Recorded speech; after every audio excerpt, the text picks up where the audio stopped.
black. Sio kakiona kabisa. Hebu kidogo nani? Wameacha ku.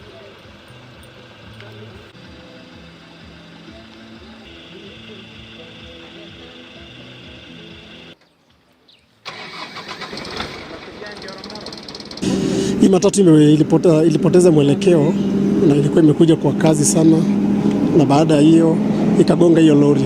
Baada ya hiyo ikagonga wall. Kugonga wall ndio ikaanza kudingirika na kulikuwa na wanafunzi.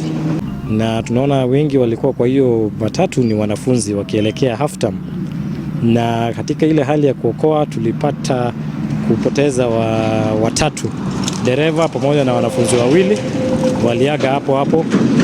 Wengine majeruhi mbaya walikimbishwa hospitali Nakuru na Molo. Lakini tunahimiza sana madereva wa lori wakati mwingine wawe wakizuia, sio lazima jambo likitendeka tunalia dereva wa lori, hata yeye mwenyewe angependa kusaidia angesaidia.